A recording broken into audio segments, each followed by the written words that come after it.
everyone, it's Katan. I'm the founder of BossBabeBlog.com, and today we're doing Big Bites Business and Big Questions Live. So I'm going to be answering business questions from people in the comments. I'm going to be answering Q&A questions that people text to my business line. So if there's something specific that you want to ask about business, you can text 833-705-4352, and I'm going to answer those questions live time. So today we are sitting in front of Mabel's African Cuisine and Bar. There is that beautiful bright logo, and they are based out of McKinney, Texas. So their website is attached to this live, and if it's not, I will make sure to drop it in the comments for everyone. Give me 1 second. I'm also, hello Myra, thank you for joining. We're also live on TikTok. I'm trying to see how can I post this without taking myself off the screen. Give me a second, guys. Let's see what we're gonna do. Okay, I figured this out.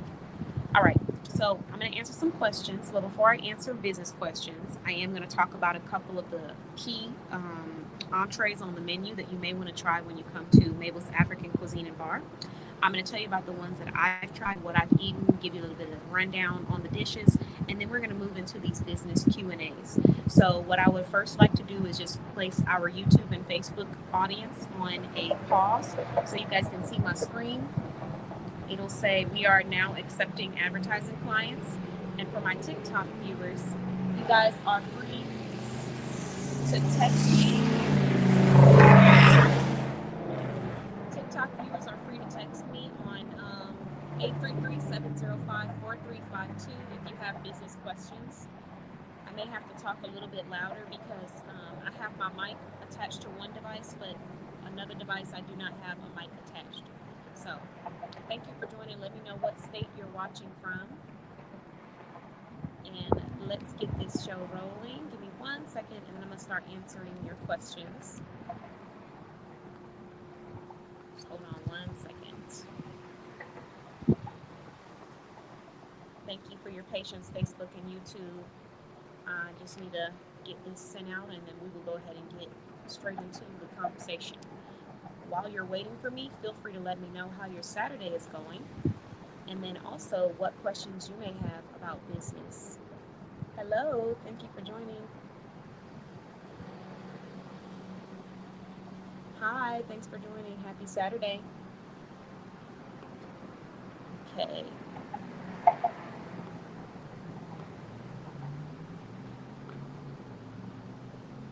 Okay, we are almost ready, guys. Feel free to share this live with any entrepreneurs or foodies. If you're an entrepreneur based in any part of the U.S., share this live. If you are someone that loves food based in Texas, North Texas specifically, share this live.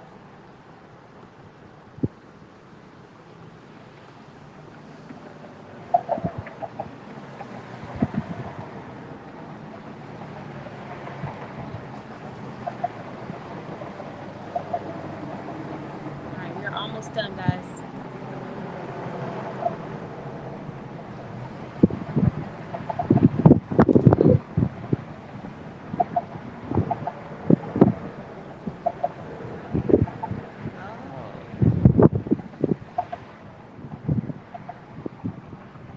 Hi, welcome. Hey, thanks for joining.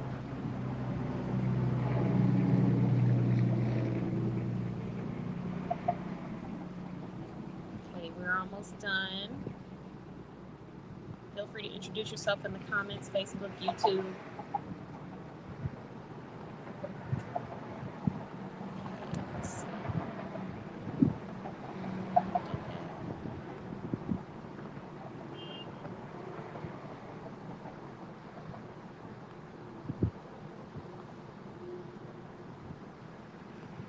Starting in 1 minute.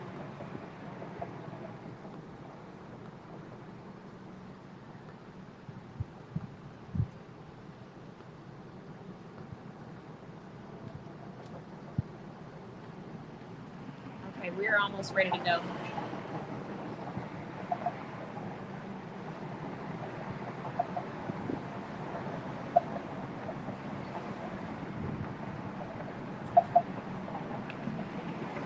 Okay, I'm gonna try my hardest, everyone, to stay on task or to stay on time, because I know we have multiple events today, online and offline. So first, I want to say thank you for joining. Welcome to the live. This is Bites, Business, and Big Questions Live. So we are here in front of Mabel's African Cuisine and Bar, and I'm going to be sharing a couple of the items on the menu that I've tried. And then for anyone that has never come out, maybe it'll give you a little inspiration on what you can try when you get there. If you're watching on TikTok, you can join in. I'm getting ready to talk about the food, and then I'll move into the business questions that I've been receiving. If you have any questions about business that you want me to answer live, then you can text 833-705-4352. So we're going to start with, we're going to start with the Efo Riro Royale. So it says, savor the rich flavors, a culinary masterpiece featuring a blend of fresh greens, a medley of assorted meats or tilapia, all prepared in authentic African style. Your choice of a side or a accompaniment, which is amala. And amala is like similar to like pounded yam. If you've tried pounded yam before, it's a swallow. Swallow is like what you usually eat with the food, the vegetables. So that one is a top seller for people who have not tried African food before. The next one that I would recommend would probably be Egusi Delight. It's a Egusi soup. So if you're someone that likes different soups and you're okay with trying different textures, then you may want to try Egusi Delight. This has Egusi soup, vegetables. You can choose tilapia, you can choose fish, you can choose to eat it with pounded yam. But if you already know a little bit about African food or Nigerian food, then you've probably already tried this dish. If you don't know anything about it and it's your first time trying it, if you're someone that's daring, I say try it. If you're someone that's a little bit sensitive to textures, I would say go for the Efo Riro Royale. And then another one that I'm going to shout out is going to be the signature jollof rice, served with chicken thigh and plantain. So if you follow me on social media, then you probably already saw a video of me eating that food. That one is really good. So it's jollof rice, plantain, and chicken. The jollof rice isn't too spicy. I eat a lot of spicy food, but if you want to try something flavorful, I recommend. And then if you like plantain, or you never tried plantain, it's a little on the sweeter side, but not super sweet. Kind of like a banana, but not as sweet. So you would get plantain sliced, the chicken, and the rice. And that is a signature jollof rice served with chicken thigh and plantain. The next one that I'm going to talk about is going to be tilapia bliss with fried yam and plantain. So it says, experience the pan stir-fried tilapia bliss, a culinary masterpiece featuring slow-cooked tilapia. This succulent fish is gently simmered with an array of fresh vegetables, a blend of native spices, served alongside perfectly fried yam and plantains, all accompanied by a majestic sauce. And I will say their sauce is pretty delicious. So if you like sauces when you try out fishes and meats, then you want to check this one out. So that is the tilapia bliss with fried yam and plantains. We talked about the Efo Riro, and then Efo Riro is going to be those greens. So if you like collard greens, vegetables, then you'll probably really enjoy that. Hi, thanks for joining. Hello, happy Saturday. Okay, so now that I've talked about those, see how many is that? 1, 2, 3, 4. We talked about the Egusi soup. Let's see.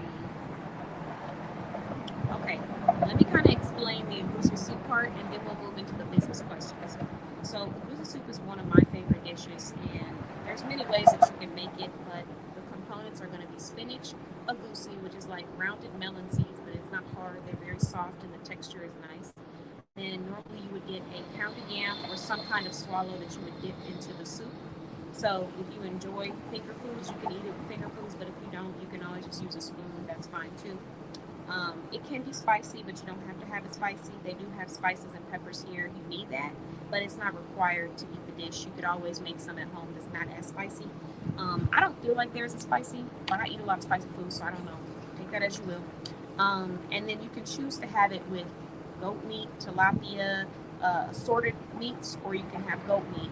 I love goat meat. I like gamier meats for the texture and also for the flavor, but it just depends on what your preferences are. So those are some of the items that I've showcased on the menu. Now I want to move into the Q&As. So we're here to talk about business questions that I've received. I'm going to answer 3 to 5 of them. And as I'm answering the questions, if you still have any other inquiries that you want to share, you can text them to 833-705-4352. And if you're watching from TikTok, you can follow us. So the first question was, how do I get customers when I feel like nobody exists? Nobody knows my business exists. And the answer that I would give to that is, number one, you have to try networking events where you're putting yourself out there. Number two, you can always choose to go online, go live, talk about your business live. You don't have to go physically in person to networking events. You can choose to attend networking events that are online. For example, we have one happening today at 4 p.m. online if you're a directory member. And if you're not, you can still come and be interviewed. So that would be one way that I would answer that question. Another way that I would answer that question is, how do I get customers when I feel like nobody knows my business exists? I would say you have to quickly readjust your mindset to understanding that you are in charge of the flow of your business. Therefore, if you're not promoting your business, then no one will know your business exists. If you are promoting and advertising your business, then people will learn more about you. So it's more so about understanding that your business being known is up to you. That's kind of in your hands. And you can choose to hire someone to help you with that, or you can choose to do it yourself. But when you think that your business, nobody knowing that your business exists, doesn't correlate to you having the courage to share, you may have a problem with getting there. So I would say, get outside of your comfort zone, get a little bit uncomfortable, be okay with the fact that sometimes people say no. And there's nothing wrong with somebody saying no, because it makes it easier for you to quickly move to the next ideal client. But the longer time that you spend worrying about other people, worrying about people not knowing if your business exists, is more time that you're wasting that you could have been spending on really talking to people that are interested in purchasing what it is that you have to provide. So that would be my biggest answer to that question. Now let me switch my devices because I think my audio device is acting a little funny. So just let me know in the comments if you're having any issues with hearing me, and I will adjust. Okay. Next question.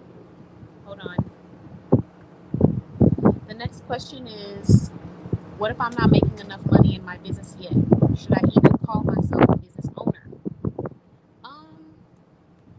And the answer to that really is absolutely. I mean, there's plenty of businesses that are not making as much money. Oh, thank you guys for joining. That was quick. We got over 141 views. There's going to be a lot of people that aren't making as much money in their business, but that's not a justification to say that you're not a business owner just because you're not seeing sales. Again, I think the answer to this question is more mindset based. So if you have the mindset that you're not gaining the sales, if you have the mindset that you're not seeing the growth, then that's kind of where your mind is going to stay. But just because you don't have as many sales doesn't mean that you're not a business owner. So those two questions that I received from the Q&As, I think both directly go to what kind of mind space or headspace are you in when you're starting your business. Having a business is like having a child or a pet or a job all in one sometimes. And what I mean by that is that from the outside looking in, people may not see it as a huge responsibility, but when you actually own the business, you'll understand just how much of a responsibility you have to be on top of everything. And because that is a very high responsibility, you have to make sure your mind space is right, like your mental is right. Just like they tell you before you have kids, before you have pets, before you have anything, make sure you have your mindset straight. Specifically before you have children, they tell you that because how you act and how you engage, it really does directly affect your customers. It affects the people who could be potential customers. So you have to ensure that you're not conducting yourself in a way that seems like you are defeated. So that would be my biggest thing that I would say. Oops, sorry. I didn't mean to tag you like that, but thank you. Thanks for joining. It's just tagging everybody, y'all. Okay. Hi. Thanks for joining. Okay, so the next question that I received was, No? Okay, yeah, my mic's going. The next question that I received is, how do I know if I'm charging too much or if I'm actually undercharging for what I do? This is a really hard question to answer because when it comes to your business prices, um, your price is your price, and you're going to set your price based off of your value as well as your experience. So the experience that you have and the experience that you're bringing is what you need to set your prices off of. So in my case, what I did was I researched all of my competitors. I looked at what the average price point was for each person, what they were providing, and then I asked myself what it was that I was providing. If I'm providing less than what the average price is, then obviously that means it's going to be a different price point. It's going to be a little lower. If I'm providing more than what the average price point is, then the price point is going to be higher. The question that you have to ask yourself is, what on average are you wanting to make per sale, per client? And if you're wanting to make a higher price point, you're going to have to do more. You're going to have to research. You're going to have to really study your craft. You're going to have to decide on what's going to make you different from the next person. So if you don't have that answer and you can't tell me what differentiates your business from the next business, then you're really going to struggle. And that's what we want to avoid. So the next thing is, let's see. Another thing when it comes to the undercharging factor is that you can really look up all of these things. You can look up what the average person pays. You can decide to visit other people's websites and see what they pay. But the most important factor that you want to put into place here is, what are they offering and what experience are they providing? Because if you are providing a grander experience, you don't want to charge the same price as a competitor who is not providing the same level of marketing and advertising. I know plenty of business directories, and some of them have a different price point because depending on what they're providing will determine how much money you are going to need to invest in order to receive that service. So when you see a directory where it's $30 or $40 or $50, in many cases, you're going to get a listing. You may get access to some resources. You may get access to a couple things on the website. You can go in and update and change your information. That's usually what the average directory looks like. So when we're talking about mine, we're not just doing the marketing side. Hello, how you doing? We're not just doing the marketing side, we're also doing the side of like the white glove experience on answering all of your questions, on consulting with you, on helping you with branding. All of those things go hand in hand. So if you're wanting that level of experience or that level of an experience, then you're going to sign up for my services that will cost you a higher price point. If you're just wanting, what an average directory provides, which is not a bad thing, that's just what it, on average, is providing, then you're going to pay that average price. So you can't charge what you think your competitors are charging if you're doing something different. Like, to an extent, you can take the information, but don't let that mold your entire business, because you'll be undercharging for sure, especially if you are intending on providing value. Hello, thanks for joining. Hey guys. Okay.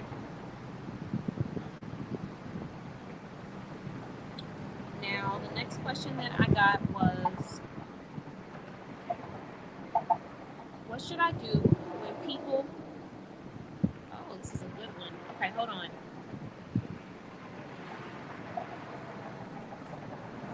I'm going to have to share this live. Give me one quick second. We're going to pause for one moment because I need to make sure I share this live in my community, just in case somebody needed to hear it.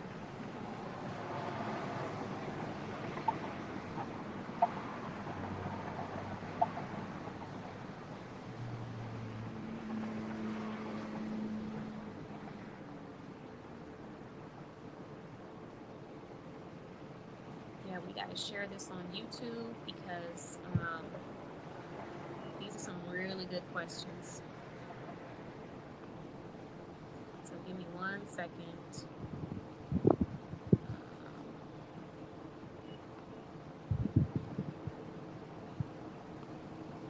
Okay.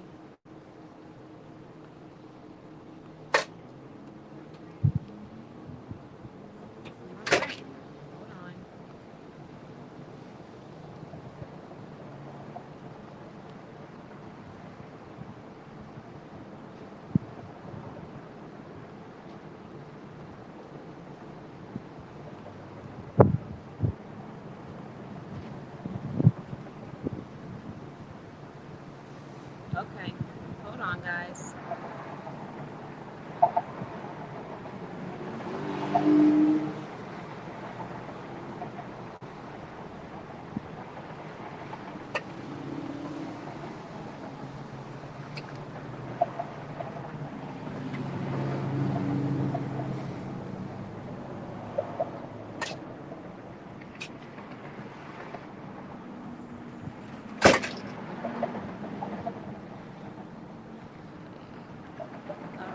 go, guys.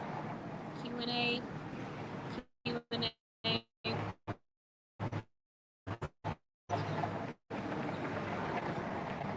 Okay, I'm back.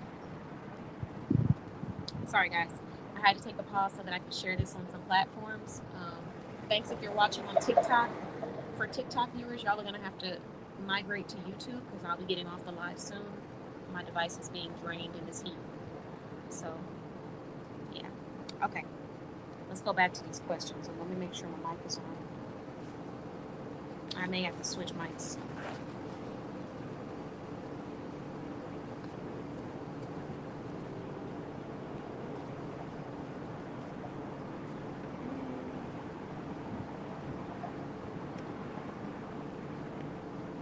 Okay, here we go.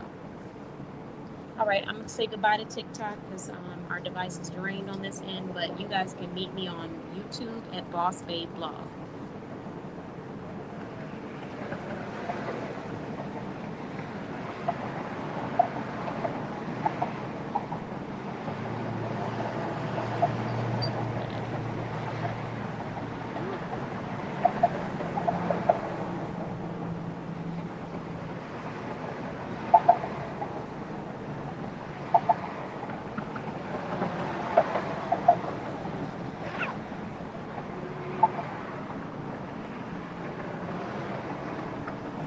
Okay, there we go. Sorry, guys, I gotta get myself presentable. Okay, so let's move on to the next question that we have. This one, I wanted to make sure that I shared on all of our platforms because it's a really good business question. So the first question we answered was, how do I get customers when I feel like nobody knows my business exists? The next question that I answered was, what if I'm not making enough money in my business yet? Should I even call myself a business owner? The last question is, how do I know if I'm charging too much or if I'm actually undercharging for what I do? Okay, the next question that we're answering is, what should I do when people constantly ask for discounts or expect me to work for free? This is a really, really big question, so I hope that anybody that needs to hear it can stay on and listen or share it with someone that needs to hear it. You have to set boundaries. You really have to set boundaries when it comes to your business. You have to be honest with yourself about what you're able to do and what you can afford. So what I would recommend when you're getting a lot of people asking you for discounts or asking you to work for free is to sit down and make a list of all the things that you can afford. When it comes to business, sometimes people don't treat it with the same courtesy or the same intention that they should. A perfect example would be if you had a friend that asked you to borrow money. If you weren't able to afford it, you wouldn't give it. But when it comes to business, oftentimes entrepreneurs are focused on trying to make an investment. So they really want people to shop with them.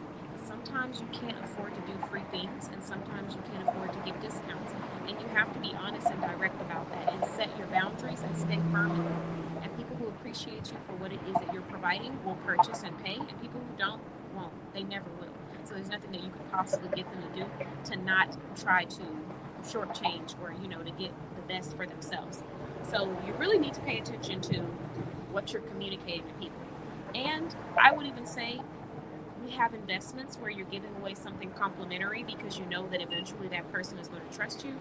But then you have things that you just give away as a gift because you know that you're not expecting anything back from it, or you already got what you needed from it. So a great example would be, I have a show called The Boss Babe Business Show. And for entrepreneurs that are not listed in our directory, they're not able to interview on it unlimited, but they are able to come on and interview up to 7 times. The first time they interview, it's $0. The second to 7th time that they interview, all they have to do is leave a review on Google and share why they wanted to come back and interview again. And then they're able to interview for 7 more times. So this is something that is $0 to me, and I'm able to do to help entrepreneurs promote their business, get out there, and just get used to being uncomfortable.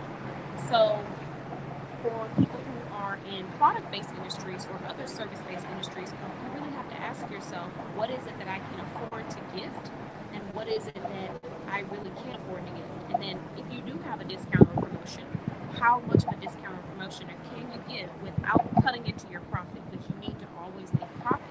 So what I would say is, when people are asking you for discounts or free items, already have a list of something, resources, products, gifts that you are giving to people that do not require anything extra of you, and Then you have your services that this is the price and this is what it is. So if you are struggling with that or you have more questions on that, you can text me at 833-705-4352 and I will answer your questions on this live anonymously. I have about 3 more questions, so you can still send your questions in. Okay, so the next question is, I have followers, but barely anyone is buying. What am I doing wrong? And I think the best way to answer that question is to say that followers is not relative to how much money or sales you're going to make. There are a lot of people that I've seen, entrepreneurs who are struggling with sales and they have tons of followers. So you can't look at followers as a guide to how successful you're going to be in business, because people can have 600,000 followers and people can have 600 followers. And I've seen people with over 100,000 followers struggling with gaining sales and having a hard time with gaining new clients. And I've seen people with 600 followers who are doing well with obtaining their clientele. So the first thing is followers is irrelevant. The next thing is, how are you connecting with your audience? What is it that you're providing? And how often are you promoting your products? It's more about visibility than it is about followers. I only have let me not say only, but I have 300 plus followers on Instagram, and I usually reach at least 20,000 people on Instagram and Facebook. So my posts are being seen by a lot of people, 20,000 views, and that's with 300 followers. So it's not always about how many followers you have, it's about your visibility and what you're doing to get in front of a new audience so they can learn about your products. Let me make sure I answer that question fully. Okay, but barely anyone is buying. What am I doing wrong? So that is a very broad question. You would have to specify. I'd have to analyze your business to know what it is you're doing wrong, and to speak on that individually one-on-one. But followers isn't going to be the reason why you're making or breaking sales. I have to ask questions like, do you have a website? And if you do have a website, is it clean? Is it shoppable? Are people able to easily express what it is they're needing from you? Is there a way for them to fill out a form where they can contact you or where you can contact them? Is it clear what it is that you're providing? On your social media, are you providing presentation that attracts your target audience? When you go out to in-person events, are you connecting with people? Or are you that person that's sitting behind your table, not speaking to anyone? When you're in new environments, do you keep staying in the same crowd of people that you already know? Or do you push yourself to go meet someone new, to talk to someone new? These are all questions that I would be asking you. I would also ask you, what does your delegation look like? Do you have a team? Are you working for yourself? And are you delegating properly if you have a team? So these are just a few of the questions that I would ask you if we were doing a one-on-one business consultation.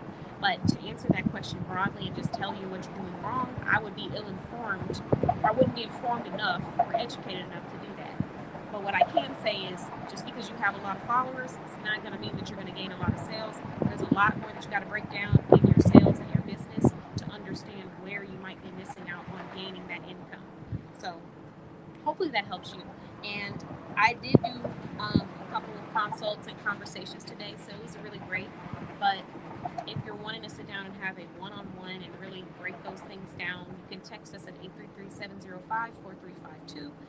Learn about how our services can assist you. Being a member of our directory, we can work with you. But also, if you're just wanting business consulting, we have those services available too. So just let us know.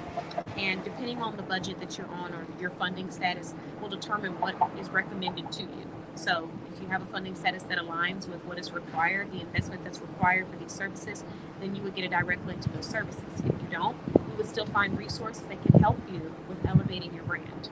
All right, next. Okay, I like this question.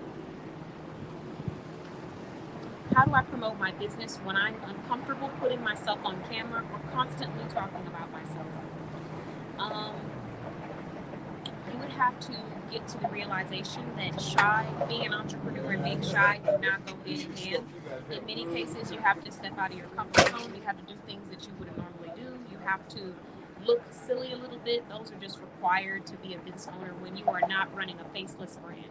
If you're running a faceless brand where they don't need to see you, then you can let other people do that for you. And, you can hire people to do that. But if you are the face of the brand and you're going to be the one talking to people, sharing your websites, hosting the events, then that's something that you're going to have to work through.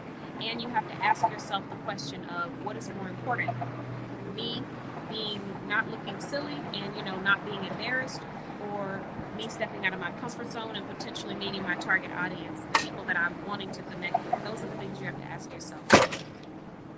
Let's see. And feel free, if you guys have any more business questions, you can text them to 833-705-4352. All right, let's see. I'll answer maybe 2 more, so you can keep them coming. Or I'll just keep going until there's no more left. How to run business with business. We're still on time. Okay, we gotta be good on time. What if okay, next question was, what if I've been in business for a while and I still don't feel like I know what I'm doing? If the question that you're asking me is, should you continue, or is that normal, then the answer is yes. It is very normal to feel like you're still not learning what you're doing, and that just comes from jumping into things and maybe not doing that studying yet. But if the question that you're asking me is, should you keep going or should you give up, that's not a question I can answer. That's something you have to ask yourself, because it's going to require a lot of discomfort. It doesn't mean that you can't do it, and it doesn't mean that you can't see sales and growth, but you will be uncomfortable. That will be a requirement in order for you to be an entrepreneur, is discomfort. So that would be the next thing. The next thing is, let's see.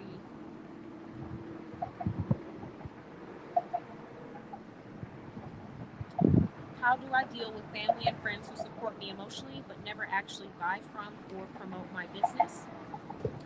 You stop asking and you stop worrying about them promoting or supporting your business, and you go find your target audience. So you want to worry less about if people should shop with you because they know you, and more about if people should shop with you because you're providing value. It's really more about finding your target audience than it is about finding people to support you. Sometimes your biggest supporters are going to be people that don't even live next to you. My biggest supporters are in different states of the U.S., different parts of the world. So I think you will be setting yourself up for failure if you're automatically expecting that friends and family are going to initially shop and purchase your products and services, because that's not going to be the case every time. Let's see.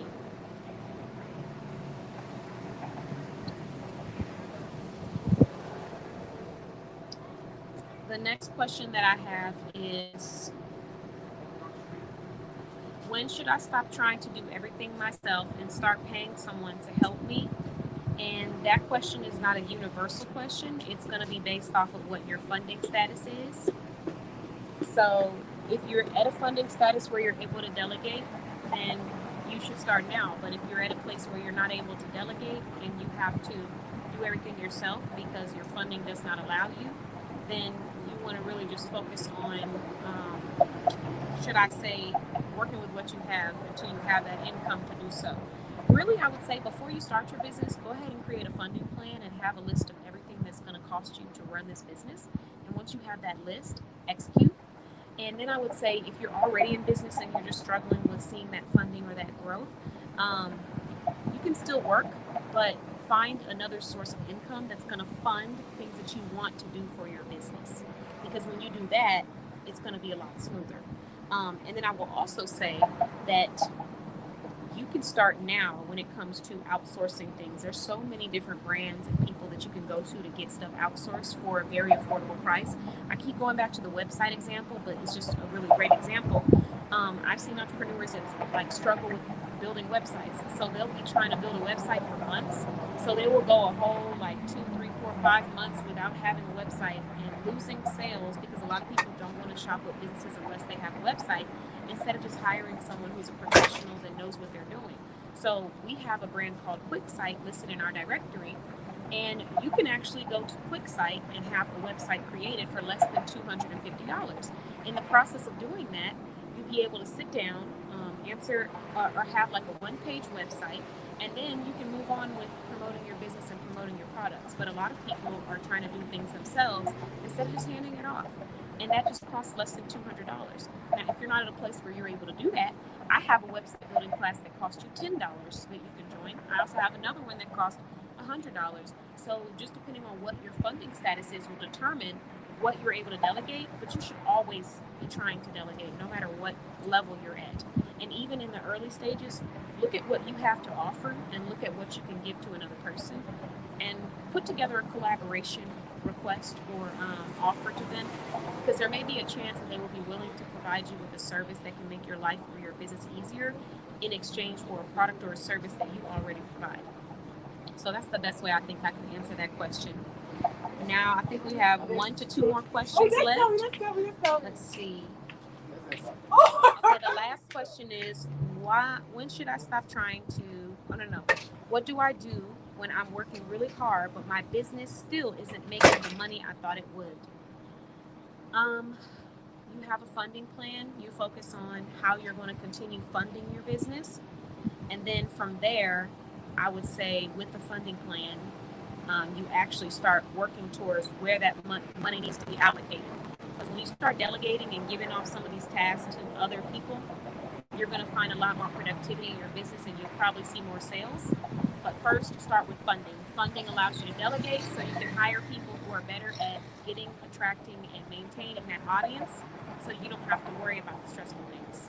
So that's what I would say. All right, thank you. Guys, that's pretty much it. I don't have any more questions for the Q&A. I'll come back later on. You can meet us at our next event, which starts at 4 p.m. Central Time in 2 hours. So I got to take a pause.